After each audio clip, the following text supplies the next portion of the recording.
Bien-aimés dans le Seigneur, bonjour. Nous bénissons encore une fois l'Éternel notre Dieu pour cette grâce qu'il nous accorde ce matin d'être dans sa présence et de partager sa parole.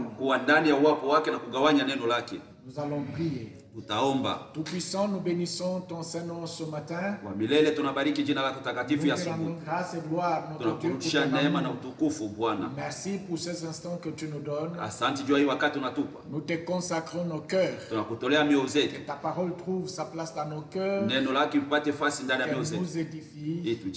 Qu'elle nous console. Qu'elle nous fortifie. Et qu'elle nous donne l'intelligence et la sagesse. Afin que nous marchions selon ta volonté. Soit ainsi notre Dieu, au nom de Jésus. Amen. Amen. Que Dieu soit loué. Aujourd'hui, encore une fois, nous continuons avec notre thème. Comment vaincre et traverser les temps difficiles de la vie. Comment vaincre et traverser les temps difficiles de la vie. Nous n'avons cessé de rappeler au peuple de Dieu que ce thème, nous avons commencé à l'aborder depuis le début du temps de confinement. Et nous sommes en train de continuer jusqu'à ce que le Seigneur nous donne encore un autre thème à partager avec son peuple. Mais chaque jour qui passe, nous ajoutons un point. Nous ajoutons encore une chose qui doit permettre au peuple de Dieu de vaincre et de traverser le temps difficile. Aujourd'hui, nous lisons dans Matthieu chapitre 26. À partir du verset 36 jusqu'au verset 46. La Bible dit ceci. Là-dessus, Jésus alla avec eux, c'est-à-dire ses disciples, dans un lieu appelé Gethsemane. Et il dit aux disciples, asseyez-vous ici, pendant que je m'éloignerai pour prier. Il prit avec lui Pierre et les deux fils de Zébédée, c'est-à-dire Jacques et Jean. Et il commença à éprouver de la tristesse et des angoisses. Il leur dit, mon âme est triste jusqu'à la mort. Restez ici et veillez avec moi. Puis, ayant fait quelques pas en avant, il se jeta sur sa face et pria ainsi. Mon Père, s'il est possible que cette coupe s'éloigne de moi, toutefois non pas ce que je veux, mais ce que tu veux. Et il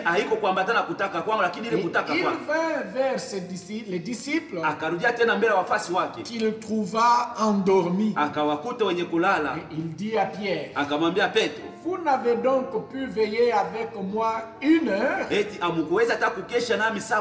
Veillez et priez afin que vous ne tombiez pas dans la tentation. L'esprit est bien disposé, mais la chair est faible. Il s'éloigna une seconde fois et pria ainsi, mon Père, s'il n'est pas possible que cette coupe s'éloigne sans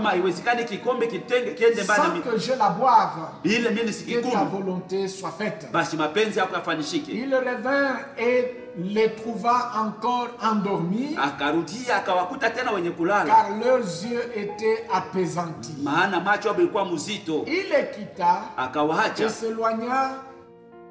et s'éloignant, il pria pour la 3e fois, répétant les mêmes paroles. Puis il alla vers ses disciples. Je crois qu'il les a trouvés encore endormis. Et il leur dit, vous dormez, oui, la Bible le dit, vous dormez maintenant. C'est-à-dire, vous continuez à dormir jusqu'à maintenant.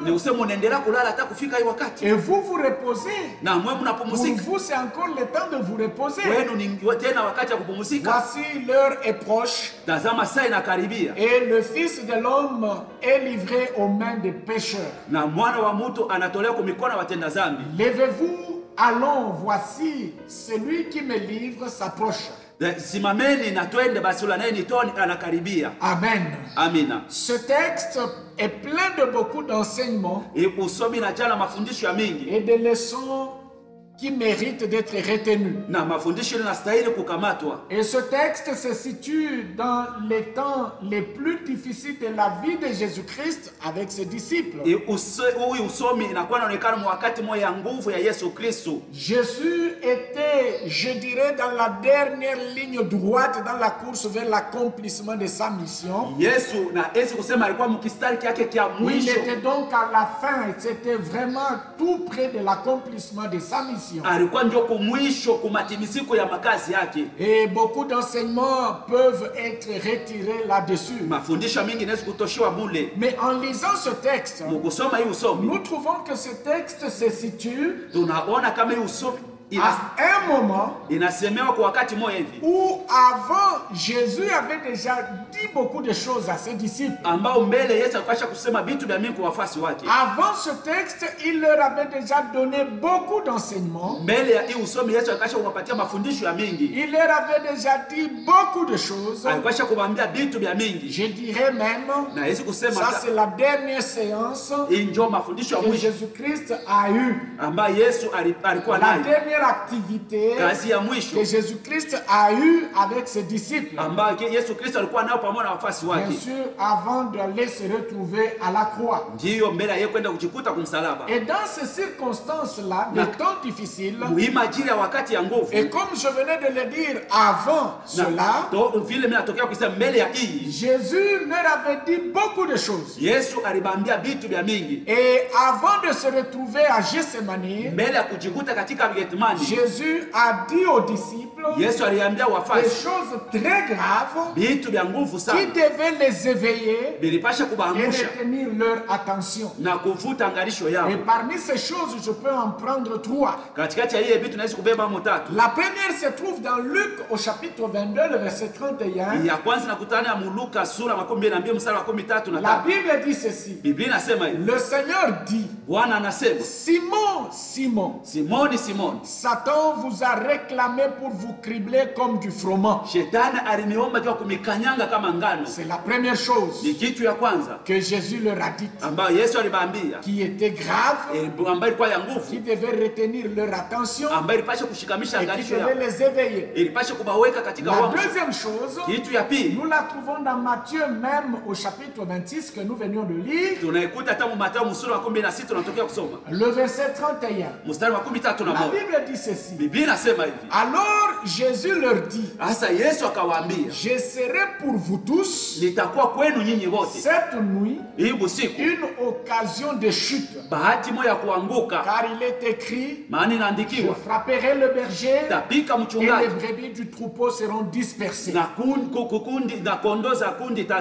Français courant nous dit, donc la version français courant nous dit, cette nuit même, vous allez tous m'abandonner. Et la Bible de Jérusalem dit ceci, cette nuit même, vous tous, vous allez succomber à cause de moi.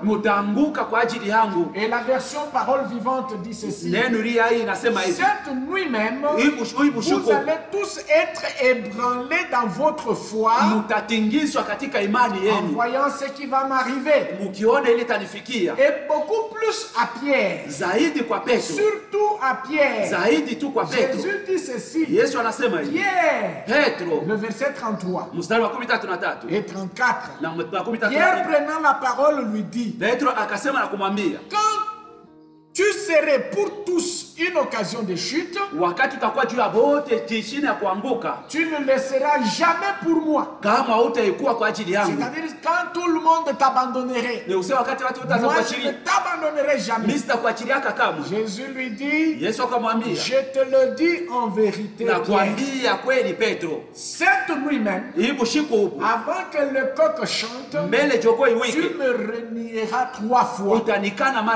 Et la version parole de vie dit ceci, ceci. Neno la uzima inasema hivi. Pierre lui dit Jésus. Petro akamwambia Yesu. Même si Pierre dit à Jésus, Petro akamwambia Yesu, même si je dois mourir avec toi, ataka anapasha kufa pamoja na wewe, je ne dirai jamais que je ne te connais pas. Sitasemaka kama semi sikujui. Et tous les disciples disent la même chose. Wafasi wote wanasema maneno moja. Bien-aimés, wapendwa, Jésus leur a montré la gravité de ce qui allait arriver. Yesu alibaonesha mbaya bila vitamfikia. Mais leur façon de parler au verset 35, musemeo yabo kumsara 35 montre vraiment que ces gens n'ont pas compris ce que Jésus leur disait. Inaonesha kama watu bakuelewa kile Yesu alikuwa anabambia. Cela montre que ces gens n'ont pas compris la gravité de ce que Jésus leur disait. Hii inaonesha kama watu bakuelewa nguvu baya wa mambo Yesu alikuwa anabambia. Et surtout Pierre, zaidi Petro, il n'a pas compris asikusikia ce que Jésus était en train de lui dire. Kile Yesu alikuwa anamwambia. L'attitude même de Pierre hali ya Petro et des autres disciples n'est pas une bonne attitude. Haina hali ya mzuri. Et ce n'est pas une attitude responsable. Haina hali ya mwenye madaraka. Avec une attitude pareille, na hali moja hivi, tu ne peux pas vaincre et traverser les temps difficiles de ta vie. Hawezi kushinda na kuvuka wakati ya nguvu ya maisha yako. Pendant que le Seigneur leur montre wakati Bwana iko que nabaonesha cette nuit même, je serai une occasion de chute pour plusieurs. itakuwa kishinda kuanguka juu ya bengi. Au lieu qu'ils demandent à Jésus mahali bamuombe Yesu qu'ils aient une bonne attitude, bawe na hali ya que mzuri, Jésus les soutienne. Yesu Mais abashika. eux discutent. Boba na bishana. Et Pierre fait le brave. Na Petro anafanya Il nguvu. montre comment lui, Anaonesha namna il est exceptionnel. eko wa upekee. Même si les autres succombaient, Ataka bengine batanguka, lui, il va rester debout. yatabakia bwima. Bien-aimé, Wapendwa, pourtant la bonne chose qu'ils devraient faire, ses disciples, japo kitu kizuri wale wafasi walipasha kufanya c'était la prière qu'ils avaient faite dans Luc chapitre 17, le verset 5. ni maombi, ilipasha kwa ile maombi alifanya mu Luka sura En ce 17 même moment, quand Jésus leur montrait la gravité des choses qui arrivaient, ile wakati ambaye Yesu alikuwa anabambia bubaya wa mambo ilipasha kupafikia, ce qu'ils devaient faire, ile balipasha kufanya c'est prier comme ils avaient prié dans Luc chapitre 17, le verset 5. ni kuomba vile baliombaka mu Luka sura 17 mstari wa Qu'est-ce 5. qu'ils avaient demandé? Ni nini baliombaka? Dans Luc chapitre 17, le verset 5. Mu Luka sura 17 mstari wa 5. La Bible dit ceci. Biblia inasema Les apôtres dirent au Seigneur, wametuma akamwambia augmente-nous la foi. utuongezee imani. Je crois que c'est la chose qu'il fallait demander. Nadhani ni kitu kile ilipasha kuomba. Lorsque Jésus leur avait parlé, Wakati Yesu alibambia, lorsque Jésus leur a fait voir wakati Yesu ce alibaonesha qui était en train d'arriver. kile kilikuwa nakuya. Le même verset de Luc 17, le verset 5, Mstari mwa ile wa Luka 17 dans la version parole vivante, muneno iliyo hai. la Bible dit ceci. Biblia inasema hivi, Les apôtres dirent au Seigneur, mitume wakamwambia fortifie notre foi. tia nguvu imani yetu. Ils devaient comprendre Balipasha que kuelewa Jésus qui parlait, Yesu alikuwa leur faisant voir la gravité akibaonesha mubaya des temps difficiles qui ya venaient, ile wakati ya nguvu ilikuwa nakuya. leur foi n'était pas en mesure de répondre à ces temps graves. Imani yabo ikuwe mkipimo ya kujibia kwa ile wakati ya Et mubaya. ils devaient demander à Jésus Balipasha kuomba kwa de Yesu fortifier leur foi. atie nguvu imani Ils yao. devaient demander à Jésus Balipasha kuomba kwa Yesu d'augmenter leur foi. abaongeze Mais imani. personne n'a fait cela. Hakuna mtu alifanya hivyo. Personne n'a demandé cela à Jésus. Hakuna mtu aliomba ile kwa Yesu. Ils ont montré Balionesha qu'ils étaient suffisamment braves balipasha kujienesha, walikuwa wenye pour nguvu vaincre les temps difficiles jua kushinda wakati ya que nguvu Jésus leur annonçait. ile Yesu alikuwa anabatangazia. Il y a des choses qui doivent attirer notre attention dans ce texte. Teko bitu inapasha kufuta angalisha yetu mwe Comme usomi. je vous ai dit au début, Vile nimeambia il y a kumwanzo. beaucoup d'enseignements que nous pouvons retirer dans ce texte. Teko mafundisho mingi tunaweza kutosha mwe usomi. Jésus est parti avec les disciples. Yesu anaenda na wafasi. Il est parti de la maison où ils avaient célébré la Sainte Seine Banatoka mnyumba mwe walipasha kula meza takatifu. pour se rendre vers Gethsemane. Juu ya kwenda katika Getsemani. Je crois que Jésus, Nazania Yesu à partir de cette maison-là, kuanzia mwile nyumba il pouvait demander aux disciples alipasha kuombea bafasi. soit de rester dans cette même maison Wale babakie paka mwile nyumba afin de mwe. les épargner des temps difficiles qui venaient, Ili abaepushe kule wakati ya nguvu ilikuwa nakuya. soit il pouvait leur demander Wala angeze kubambia. de se replier d'abord quelque part Barudie bafichame kwa fashi en moja. attendant que les temps difficiles passent Baongoje wakati ya nguvu ipite. et ils pourront se revoir après la résurrection. Na banaweza kuonana kisha kufufuka. Jésus n'a pas fait cela. Yesu asikufanya hivi. Jésus Yesu les a amenés alibapeleka sur le chemin de son extrême souffrance. muile njia ya mateso yake ya nguvu. Il les a amenés là. Pourquoi? Vous savez bien aimé, il y a des choses à retenir comme je venais de le dire au début. Un disciple, c'est la première chose que je retire dans ce texte. Un disciple ne l'est pas seulement dans la joie. Un disciple reste disciple même dans les temps de souffrance de son maître. Ça, c'est la première des choses. C'est pourquoi Jésus n'a pas hésité de les amener même sur le chemin de Gethsemane. La deuxième chose, il les a amenés là-bas, c'est pour leur montrer comment puiser les forces dans le Seigneur afin de se fortifier dans les temps difficiles par la prière. Comment on peut puiser de nouvelles forces dans le Seigneur afin de se fortifier dans les temps difficiles de la vie. Comme nous le dit Ephésiens chapitre 6 et le verset 10. La version Semeur nous dit ceci. Pour conclure, puisez votre force dans le Seigneur et dans sa grande puissance. Nous comprenons par là, bien-aimés, que Jésus les a conduits jusqu'à Gethsemane pour leur enseigner que la prière n'est pas là seulement pour demander le foufou. La prière n'est pas là seulement pour demander l'argent. La prière n'est pas là seulement pour demander la promotion. La prière n'est pas là pour demander seulement la guérison. Mais la prière est aussi là pour puiser les forces dans le Seigneur afin de te fortifier dans les temps difficiles de ta vie. Cela est très important. Et la troisième raison que nous trouvons dans ce texte pour laquelle Jésus les a amenés jusqu'à Gethsemane, c'était pour leur montrer comment vaincre les temps difficiles par la prière. Bien aimé, ici j'aimerais dire ceci. Jésus n'a pas vaincu la croix à Golgotha. Que cela ne te surprenne pas. Jésus n'a pas vaincu la croix à Golgotha. Mais je dirais Jésus a vaincu la croix à Gethsemane dans la prière.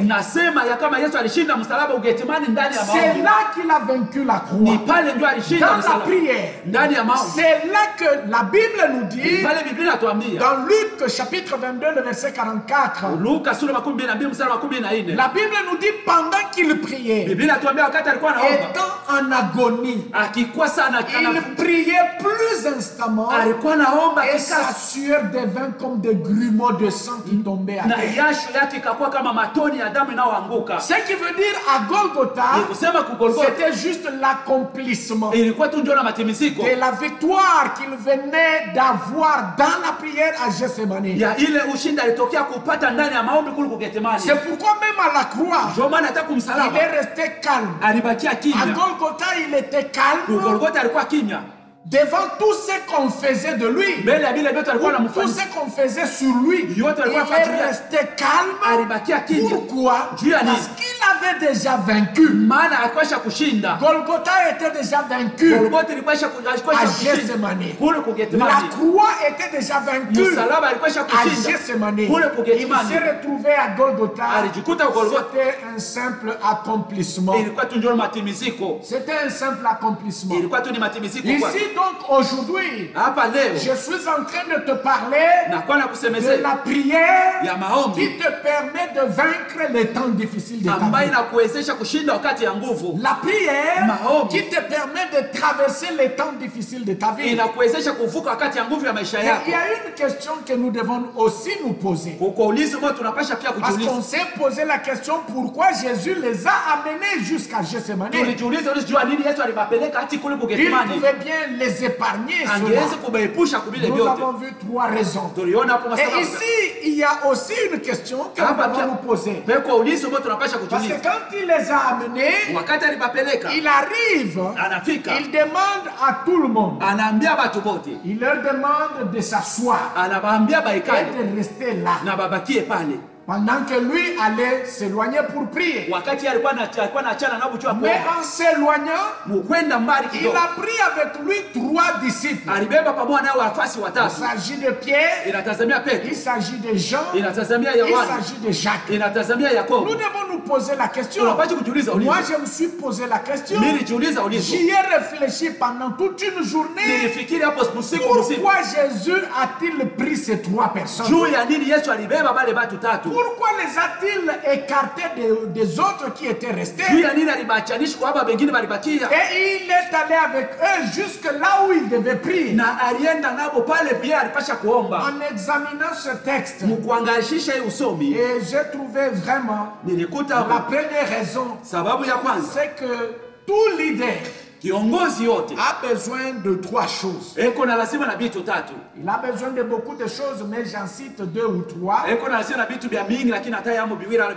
Tout leader a besoin de personnes qui lui sont proches et qui partagent ces temps difficiles et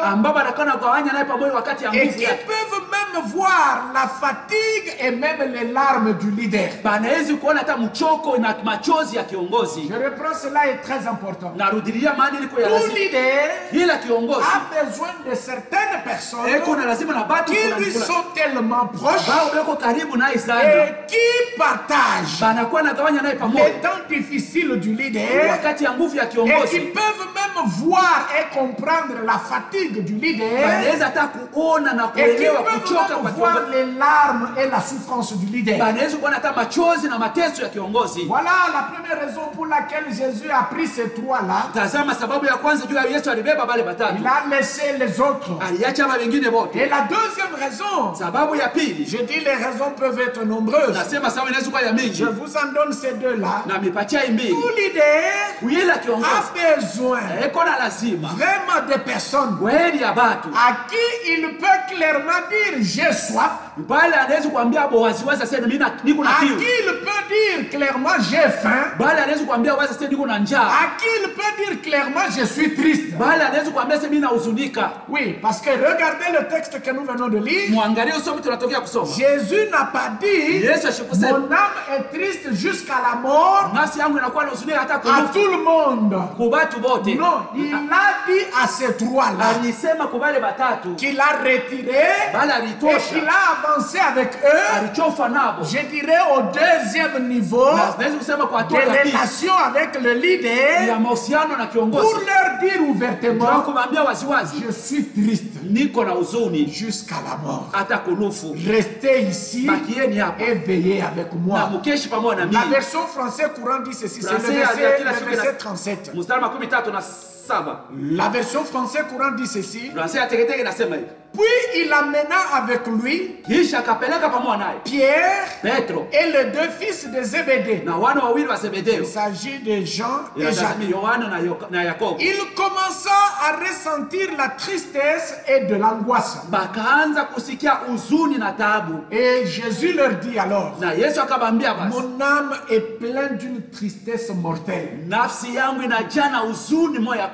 Restez ici et veillez avec moi. Pourquoi n'a-t-il pas demandé aux autres de rester là où il s'était retiré et de veiller avec lui? Regardez même ce qu'il dit. Au 8, il dit ceci. Asseyez-vous ici. Restez ici. Asseyez-vous ici. Pendant que moi je vais m'éloigner pour prier. Je ne sais même pas si ces 8-là étaient restés prier. Si déjà les 3 ici n'ont fait que dormir, que dire de ces 8-là? C'est-à-dire à peine que Jésus leur tournait les dos, chacun a sorti son sac de couchage, il a sorti son drap ou sa couverture, il s'est couvert, il a commencé à ronfler. Mais avec les 3, Jésus leur dit, mon âme est triste, mon cœur est plein d'une tristesse mortelle. Restez ici et veillez avec moi. C'est-à-dire que Jésus voulait que ces trois-là partagent avec lui sa souffrance d'une manière particulière. Partagent avec lui ces moments d'une manière particulière. Que ces trois-là vivent une autre expérience particulière avec le Seigneur pendant ce temps-là. Bien-aimés, c'est grave. Vous allez voir, le texte nous l'a dit. 3 fois. Jésus est rentré trouver ces trois-là en train de ronfler. Nous allons en parler.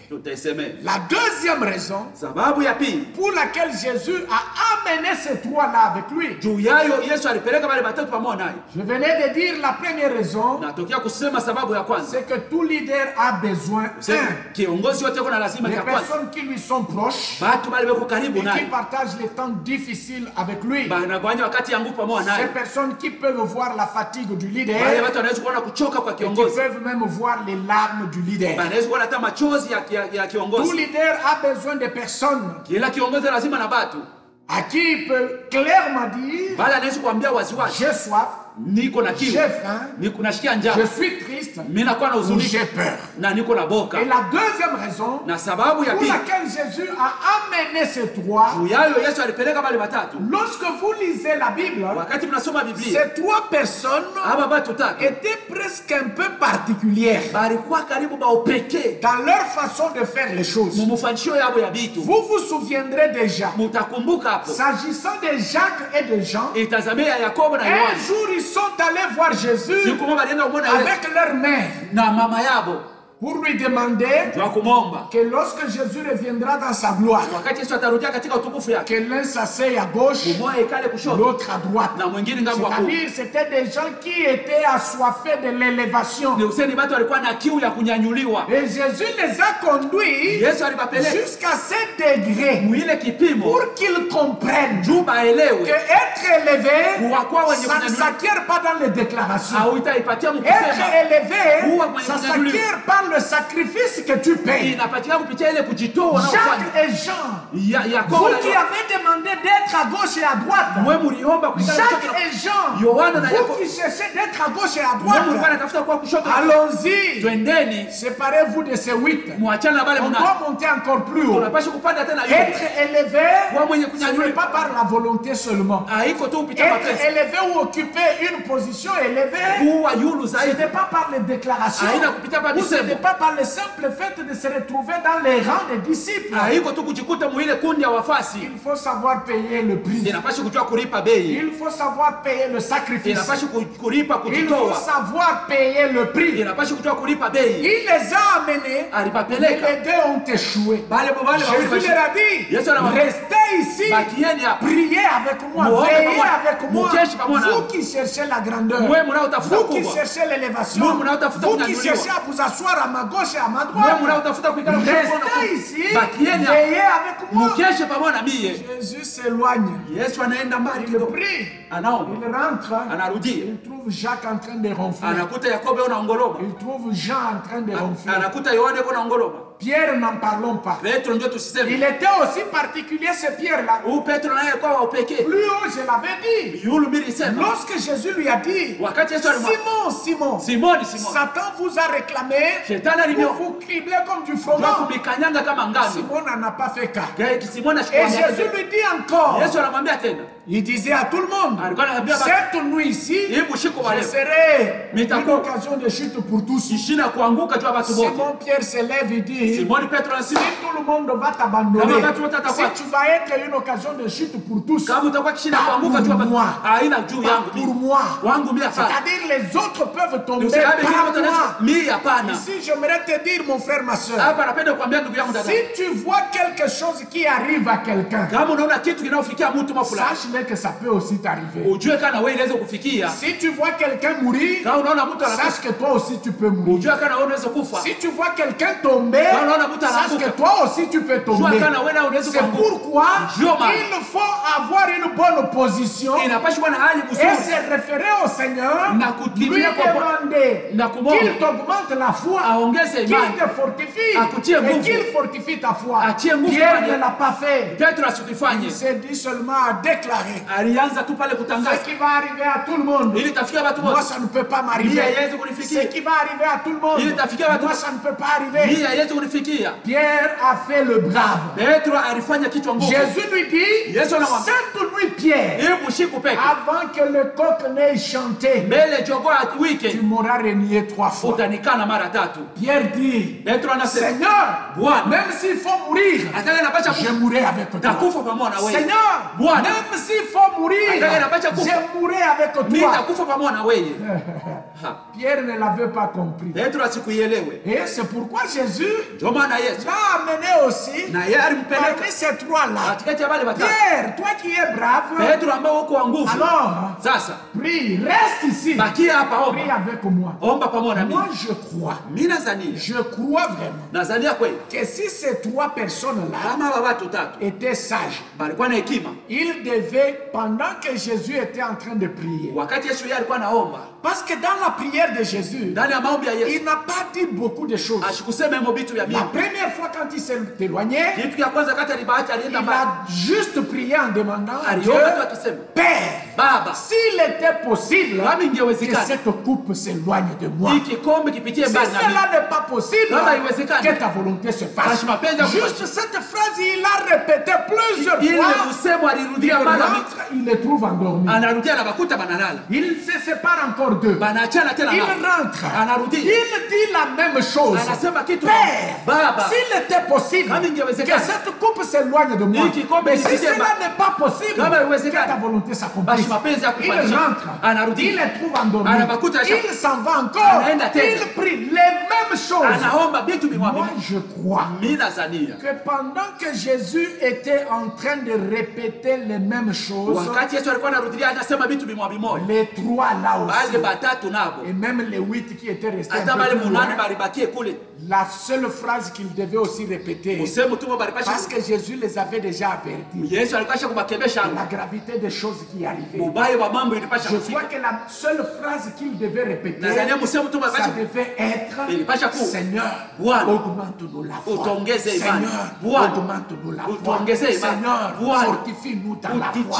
C'était ça la phrase qu'il devait répéter. Mais eux ne l'ont pas fait. Ils ne l'ont pas fait. Et même quand je réfléchis, au début je l'ai dit, est-ce que ces gens ont-ils compris la gravité des choses que Jésus leur disait?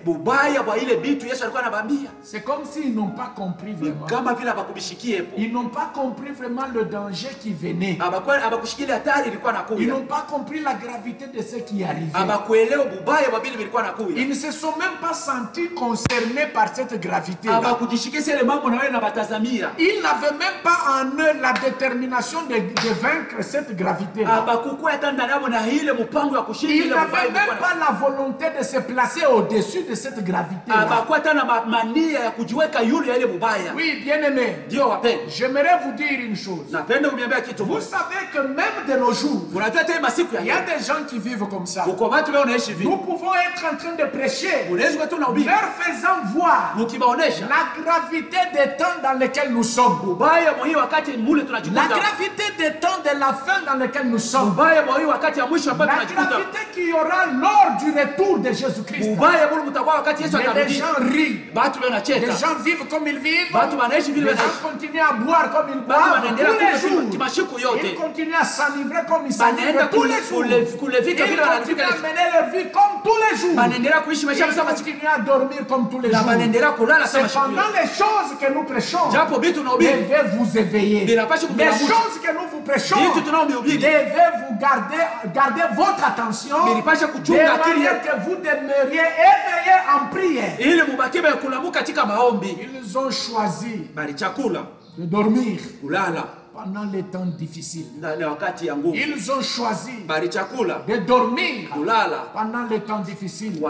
Et surtout pendant ces temps, que l'on a proclamé l'urgence sanitaire.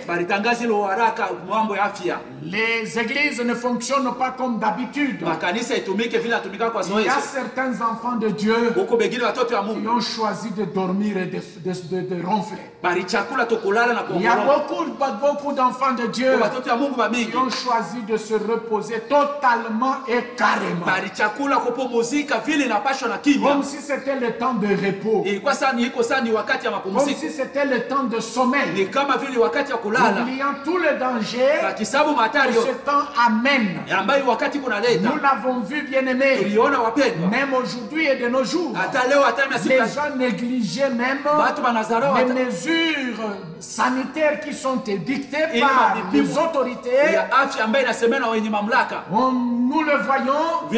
Souvent quand on vient, vous prenez le bus en venant vers le golfe. Vous voyez, dans le bus, il faut qu'on mette une barrière. Il faut qu'on place une barrière, que la police soit là pour surveiller qui met son masque et qui ne le met pas. Pour l'intérêt de ta santé. Pour l'intérêt de ta santé. Pour l'intérêt de ta bonne santé. Il faut qu'on te force. Cela n'est pas correct. Ça a été le cas avec les disciples. Ils n'ont même pas compris le danger qui les guettait. Ils n'ont même pas compris la gravité de ce que Jésus leur disait. Et ce qui les préoccupait, c'était la chair. Dormir, manger, se vêtir, travailler, avoir la promotion, avoir l'argent, construire. C'était ça qui les préoccupait, la chair. Il en est de même aussi avec toi qui m'écoutes ce matin. Pendant que je suis en train de parler, ta préoccupation c'est laquelle? Trouver le travail, trouver le mariage, et avoir la promotion, et avoir l'argent, construire, et avoir ceci ou cela, acheter le véhicule, et je ne sais pas, une moto. C'est ça qui te préoccupe. C'est ça qui préoccupe ta tête et qui préoccupe ton cœur. Là c'est la chair, mon frère. Jésus nous dit l'heure est grave. Et l'apôtre Paul le dit aussi. Il dit dans les derniers, il y aura des temps difficiles. Dans les derniers jours, il y aura des temps difficiles. Il y aura des temps difficiles. Oui, bien-aimé. Tu dois être éveillé et tu dois prier. Tu dois être éveillé et tu dois prier. De partout où tu vas suivre ce message. Si tu étais dans le sommeil, écoute ce passage par lequel je vais terminer. Ephésiens chapitre 5, le verset 14. La Bible dit ceci. C'est pour cela qu'il est dit. C'est pour cela qu'il est dit, réveille-toi, toi qui dors. Relève-toi d'entre les morts. Et Christ t'éclairera. Mon frère, ma soeur, de partout où tu m'as suivi, réveille-toi. Les temps sont difficiles. Réveille-toi. Les temps sont durs. Réveille-toi. La situation est dure. Réveille-toi, mon frère. Et prie. Car par la prière, tu vas vaincre les temps difficiles de ta vie. Et tu vas aussi traverser les temps difficiles de ta vie. Ce matin donc, je t'ai parlé de la prière qui te donne la victoire sur tes temps difficiles. Et qui te fait traverser tes temps difficiles. Que mon Dieu te bénisse. Amen. Et j'aimerais t'inviter, toi qui n'as pas Christ dans ta vie, à vouloir bien le recevoir comme Sauveur et Seigneur. De manière qu'il soit dans ta vie, qu'il dirige ta vie et qu'il puisse régner dans ta vie. Si tu veux le recevoir, fais cette prière après moi. Seigneur Jésus, j'ai besoin de toi. Merci d'être mort à la croix pour mes péchés. J'ouvre la porte de ma vie et je te reçois comme Sauveur et Seigneur personnel. Merci pour le pardon de mes péchés règne dans ma vie, oriente ma vie et dirige-la. Bénis ma vie en toutes choses.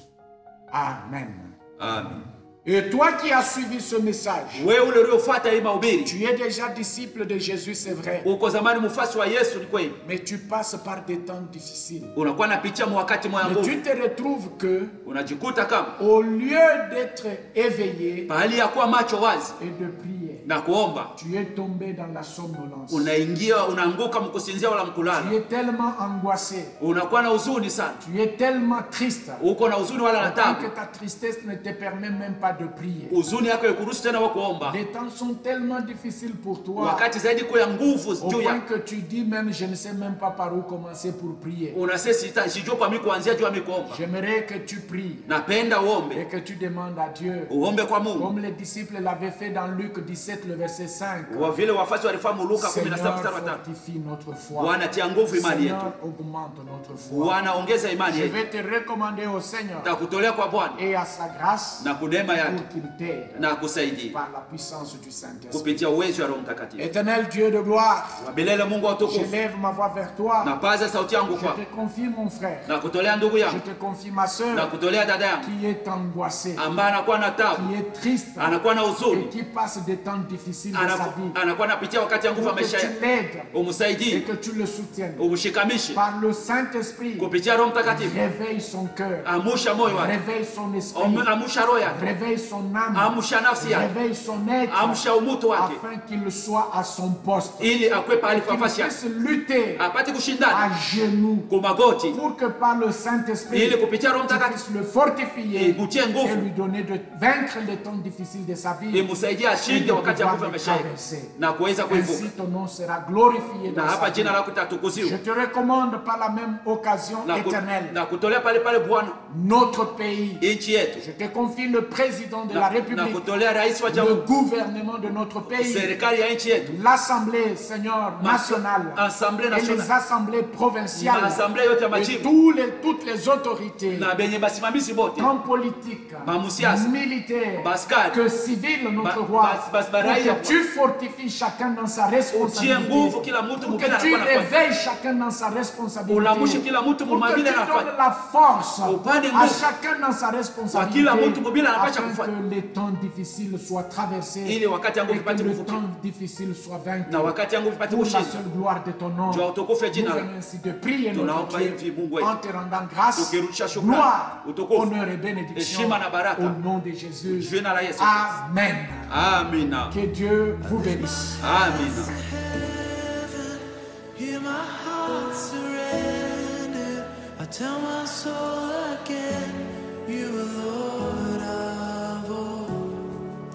And though the seas are raging, you will speak and tame them. And you have found my rest, you are in control.